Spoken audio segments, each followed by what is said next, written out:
Сайн байцгаана үзэгчдээ та бүхэнд амралтын өдрийн мэндийг хүргэе. Кино гэхлийн өмнө нэвтрүүлэг маань эхлэх хэлбэл болсон байна. За тэгэхээр өнөөдрийн маань кино бол Магадишээс цогцсон. Тэгээ Сомали улсын одоо Магадиш гэдэг одоо 1991 онд бодит үйл явдлаас илүү бүтээсэн.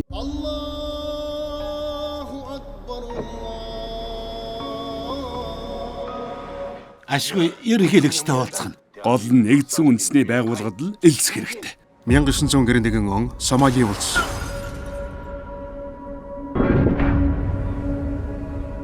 Сомали улсын нэгдсэн конгрессийн генерал Айдид Менебей олон улсын бүх элчин сайдын яамд хандаж үг хэлмээр байна.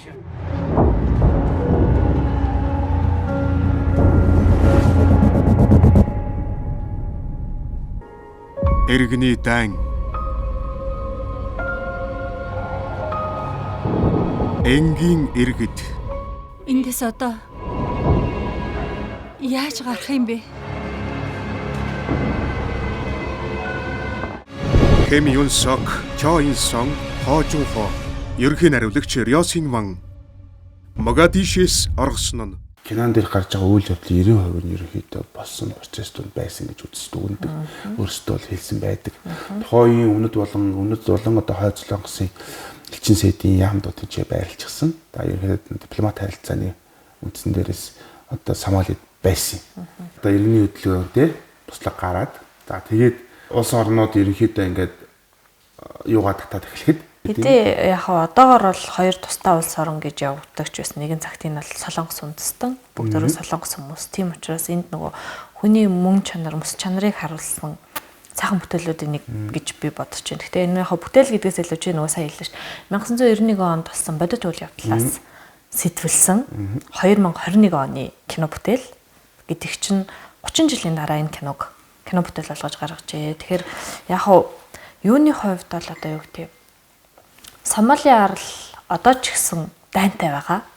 Иргэний бослого хөдөлгөөнтэй байгаа. Тийм учраас Сомали улсад энэ кино зураг авалтыг хийх боломжгүй. За тэгээд кино зураг авалтыг хаана хийх вэ гэж ерөөхдөө нэлээд одоо эрэл хайгуул болоод за зургийн багийнхан болохоор Марокко улсын Марокко улсын Эссөверэ гэдэг арлыг сонгосон. За тэгээд бараг 300-аа гаруй хүний бүрэлдэхүүнтэй Африк руу гэсэн үг шүү дээ. Зураг авалтын баг явсан юм лээ. Тэгээд энд юу болсон гэхээр 2021 онд 91 оныг одоо гаргана гэдэг бол нэлээд хэцүү ажил. компьютер графикгүйгээр. Тийм ямар ч компьютер график ашиглахыг одоо сэж ашиглахыг найруулагчийн хувьд бол хүсээгүй. Кино бүх юм бодтой ахыг хүссэн. 90 оны өөрийнх нь хүсэл.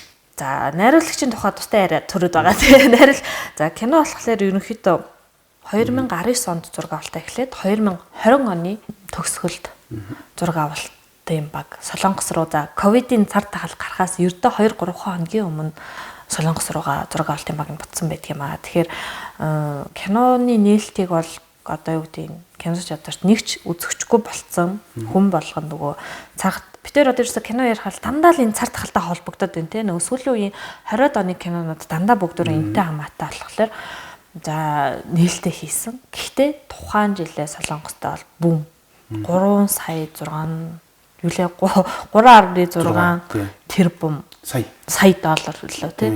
300 сая борлуулалтгүй. Тий. Нэлээд өндөр борлуулалтыг тухайн жилд авч чадсан юм кино бүтээл байна. За жинхэнэ нөгөө нэг одоо юу гэдгийг экшн төрөл жанр гэж байдаг тий. Тэрэн дээр бол нөгөө нэг амин сүнс өгч Рюси Ван гэдэг найруулагч би. За Рюси Ваны одоо 2006 онд гарсан одоо дүүлэн шуган тарьжсэн киноч одоо нэг чимээ одоо дуу чимээтэй хот гэх юм одоо нэг Жапе гэдэг лөө өөрийнх нь солонгос нэр нь тийм дээр нэг англи нэр болохоор тийм дуу чимээтэй хот гэсэн утгатай тийм тэгээд трейлер экшн төрлийн кино ерөнхийдөө Рюси Ван бол яг энэ төрөлд бол дадцсан ер нь юм трейлер болон ийм одоо юу төрөлтөө трейлер crime гэмтрихтэй кино трейлер кино за тэгээд юу кино одоо энэ экшн кино гэдэг юм бол одоо ерөнхийдөө бол одоо Хон Жумин гэхэд л одоо яг бест хамтрагч нь хамгийн сайн хамтрагч ингээд бодохоор л тэр чинь ерөөсөө за энэ л экшн төрөл дээр бол одоо загалмай цэцэг гэж одоо худлаа ярьсан болж байгаа хта. Гэтэ ерөнхийдөө бол Солонгостой бол яг энэ төрөл дээр бол ээж зэрэгэл нэлээд ярьж агсгаар хүн. За тэгэл нэг энэ дэр нэг юм сонирхолтой юм байгаа. Хоёлаа нөгөө дээрээс хойш Солонгос кино ярихтаа Солонгос кино бол уйлалдаг, драмтай, инээдэмтэй гэж ингэж яриад байгаа шүү дээ. Солонгос киноны хувьд бол одоо юу гэдэг нь хүчээр сэтгэл хөдлөх одоо үзэгчдийг хүчээр уйлуулах гэсэн орлогыг бүр шимфа гэж нэрлэдэг юм байна. Тэгэхээр найруулагчийн хувьд бол одоо энэ кинон дээр нэг ширхэгч шимфа ашиглахыг хүсэхгүй байна. Одоо нөгөө киноны үйл явдал дээр бол ийм сэтгэл хөдлөм бүчүүд зөндөө байдаг шүү дээ. Хүний нэг ийм сэтгэлийн одоо өглөөргыг харуулсан. Гэтэл тэрэн дээр нь үл тийм уйл аймайлаа тийм юм биш. Арай өөрөөр найруулагч өнцгөөс арай өөрөөр шийдэж өгсөн байдаг. Тэгэхээр энэ кино бол ямар ч шимфаго кино гэж хэлж болно. Түүхэн сэдвтэй кинонд өөрөө дуртай гэдэг нь одоо хийх намтарчилсан гэх юм уу түүхэн үйл явдлаа хийхийг хүсдэг. Ер нь өмнөд хойд Солонгосын төрлийн кино ихт одоо Battle Island гэдэг одоо бас алдартай кино байгаа. Энэ одоо бас нэг 22 оны Магадишиг бол яг одоо экшн. Тэгэхдээ нэг юм амар одоо өмнө хийдэг шиг байсан тийм crime биш. Гэтэ экшн үйл явдал нь маш хурдан өрнөлттэй тэн дээр камерны одоо юу гэдэг зураг авалтын дээр ингэж яаж авах гэж санаа зовсон юм байхгүй. Зурглаач тэр чигтэн тавьдсан те. Зурглаач өөрийнхөө дураар ажиллахдаа ихшүүлэг өгсөн. Тиймдээ зурглаач тэн дээр одоо юу гэдэг нэг юм аль бие усны барьдаг плануудыг байраагүй машин татах тэр планууд. За тэгэл тэр юун дээрх планууд, буудалцаатай планууд байгаа. За тэр нисэх огсны буудал дээрх планууд гэх мэтчлэн ерөнхийдөө ингээл авсан шот болгоно үнцэнтэй тэн дээр гой наалдаж гисэн. Ингэж санагдсан надад бол биш киногоо үзсэн. Тэгээ нөгөө киноны хувьд бол одоо юу гэдэг нэг юм илүү бодтой байх үүднээс одоо найруулагч ажилласан энэ киног илүү амжилтанд хүргэсэн юм болов. Яагаад гэвэл одоо ингэж байна. Жишээ нь бол одоо юу гэдэг Могадиш хотыг дуурайлгаж хийхэд 91 оны хийхэд тодорхой хэмжээний одоо бүр ингээд асфальтын замыг сая шорон зам болгож хувиргасан. За тэгэнгүүтээ одоо Самуэль хил дээрх одоо нөгөө хаяг рекламуудыг тэнд зөндөө байршуулсан. За нутгийн ард иргэдийг одоо Самуэльчүүдийн нөгөө босгочдын дүр тоглоулахын тулд 300 ард иргэдийг сонгож тоглуулсан. За тэгээд жүжигчдийн хувьд бол одоо нөгөө мэдээж хойд Солонгосын дүрийг өмнөдийнхэн гаргаж байгаа тийм өмнөд Солонгосын жүжигчд.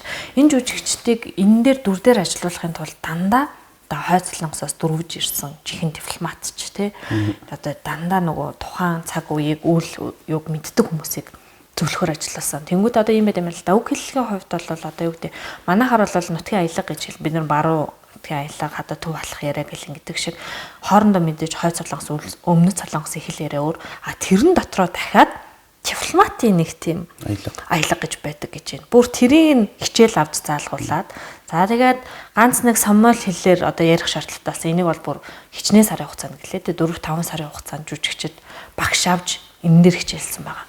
За тэгээд киног илүү бодтой болгохын тулд нөгөө киноны үйл явдал дээрээс жоохон яриул ингээд нөгөө цугтж байхдаа машинаа ингээд хуйгалдаг шүү дээ. Баахан хуучин ном цаас маас одоо цаас ч биш дандаа номнуудаар тий дандаа номоор яадаг. Гэтэ энэ бол ерөөсөө одоо ямар нэгэн судалгаагүй юм биш. Бодит байдал дээр одоо юу гэдэг номонд одоо очиж байгаа тэр нөгөө нэг сум бол тэр ном бол дандаа цогсоо чаддсан юм байна л да. Тэгээд чи түрүү нөгөө зураглаачийн хувьд хэлж байна. Зураглаач нэг юм бачуурмаар мэдрэмж би нөгөө ярьдаг ингээд тавчтаад байдаг ингээд үзэхээр зарим кино. Тийм мэдрэмжийг энэ кино бас өгдөг. Тэг яагаад гэхээр гадна талаас нь юм оф шиг камер дээр нөгөө цогцож явж байгаа төрслийг биш дандаа дотор талд нь машиныхаа дотор талд нь камеруудыг байрлуулж чадсан. Тийм учраас нөгөө бүх нөгөө одоо юу гэдэг үзэгчдэд яг тэнд байгаа юм шиг. Тэгээ яагаад энэ илүү бодиттой болсон бэ гэхээр жүжигчд нь дандаа баг өөрсдөө тоглосон гэж хэлж болно. Яг гэвэл ямар нэгэн CGI компьютер график ашиглаагүй учраас дандаа AK47 буг өөрсдөө бодитоор буудуулсан яг нөгөө сумгуугаар дандаа дуу чимэгийг гаргаж жүжигчд өөрсдөө тэн дээр нөгөө философиороо цочих айдас мэдрэх мэдрэмжүүдийг энэ кино илүү тоглолтоо олгож гаргаж өгснөөрөө энэ киноны амжилтын бас нэг онцлог юм болов уу гэж байна. Тийм энэ ч яханы нөгөө нэг юм машин дотор байгаа ер нь тавчтаар мэдрэмж өгдөг. Тэр нэлээд хэдэн минут үргэлжилдэг шүү дээ. 5-6 машин ингээл яваад. Өгдсөн шүү дээ. Тэгээ тэр машиныг бас олох гэж тэгж байгаа. Одоо ч нөгөө 2021 он учраас дээр үеийн тэр нөгөө мэдээж дипломатууд дэм чинь Мям шим бэ. 91 онд. Тэгээ нөгөө дээр үеийн Mercedes-Benz, хөгшин бензнүүдийг тоглуулсан байдаг. Тэгээ нөгөө арай гэж олоод авчираад тоглуулсан машинууд нь нөгөө халуун илсэн зүйлд дандаа эвдрээд исэн гэсэн. Тэгээ зураг авалтын хувьд бол нэг иймэрхүү сонирхолтой үйл процессууд болсон юм билээ. Хөхлөн болон Pixar-наас шилдэгний хариулагч шилдэг киног авсан. Бүгдийн түүсэн юм биш үү? Түүсэн. Тэгээд муу кино байдлаар соло бүхэл бүтэн Солонгосыг төлөөлж 94 дэх Оскарт өрсөлдсөн шүү дээ. Гадаад киноны төрөлд өрсөлдсөн. Тийм учраас ер нь бол яавч муу уран бүтээл биш. За тэгээд онц сонирхолтой уран бүтээл. Гэр бүлээрээ суугаад үзэхэд бол тохиромжтой. Бүр ялангуяа бүр одоо намтарчсан түүхэн кино үзэх туртай хүн байвал одоо 1991 онд болсон Сомалигийн Могадишоос одоо гарах гэж яваа. Энэ хэсэг хүмүүсийн зүгтэлт орголт амжилттай болох уугүй юу гэдгийг үзэгчд маань энэ киноноос хүлээн авч үзээрэй. Яг нь бодит хүмүүс нь одоо байгаа те тухайн цаг үед ажиллаж байсан дипломат чинь одоо байгаа. Энэ хүмүүс киног юу гэж үнэлсэн гэхээр яг 90% та энэ киноны үйл явдал яг үнэн байна.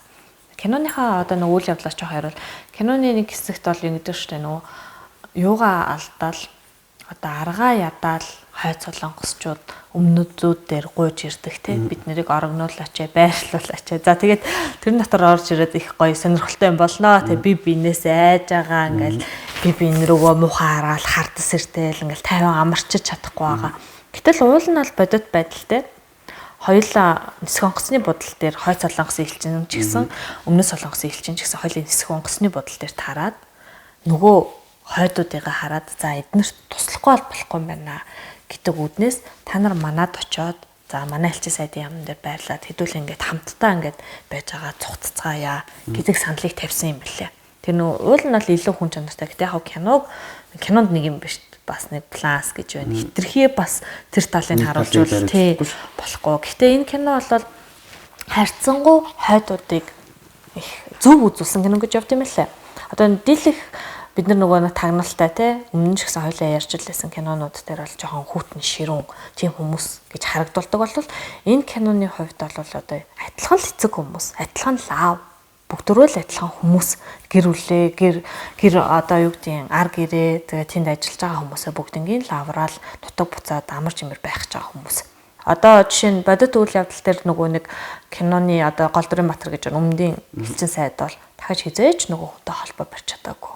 Магадгүй хойд солонгост очиод тэр хүнд юу тохиолдсныг ерөөсөө огт мэдэхгүй. Тэгээ тэгихч боломжгүй гэж ярьж байгаа байхгүй юу? Тий. Тэгээ ерөнхийдөө бол киноны 91 онд болсон үйл явдлыг 2020 онд хийнэ гэдэг өөрөө зураачийн ажил за энэ кино багийн хувьд хүн даалгавар тэрийг амжилттай хийсэн. За дээрээс нь CGI ашиглаагүй гэдэг. За тэгээ дээрээс нь пиротехникийг шууд утгаар нь тэнцэн хийсэн. Дахин дөө оруулалтыг ерөөхдөө ашиглахгүйгээр баланс л хийсэн юм шиг бодох нь тийм. Мастер балансыг л хийсэн юм шиг. Ерөөсөө дахиж тийм гарахгүй л хэсгсэн юм. Тоглосон гэж. Тийм болохоор илүү үнэмшилтэй, илүү нэг юм хэтрүүлэг байхгүйгээр гарч ирж байгаа болов гэж боддог байгаа юм.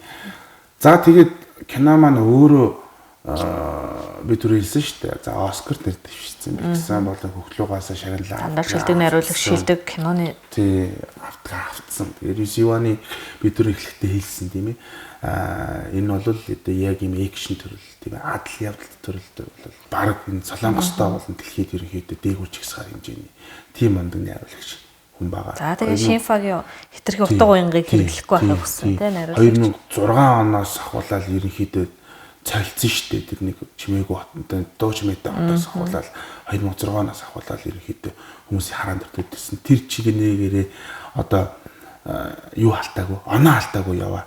Ер нь цөөхөн найруулагч нарын нэг. Жүжигчтэй ч гэсэн ер нь сайн сонгож авдаг. Сайн сонгож авдаг. Кастингийн үед ч гэсэн сайн байдаг. Энэхүү уран бүтээл маань за яг одоо бид хоёрын ярианы дараа Монголын үндэсний олон нийтийн телевизийн орчуулагтай дуу оруулалттай та бүхэнд хүргэж байна. Дараагийн дугаараар дахин уулзлаа. Түр баяртай үзэгчтэй.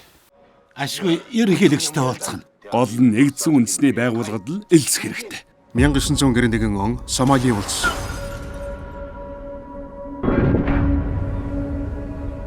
Сомали улсын нэгдсэн конгрессийн генерал Айдид Менебей Олон улсын бүх элчин сайдын яамд хандаж үг хэлмээр байна.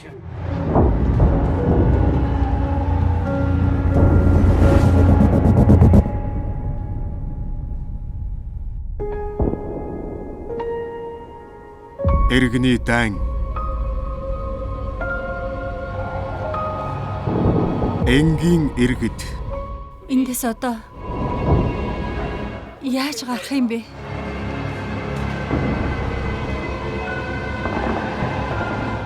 Сөүлд энд юу болж байгаа талаар мэдээгүй тийм үү? Амьд гарч чадах болов уу?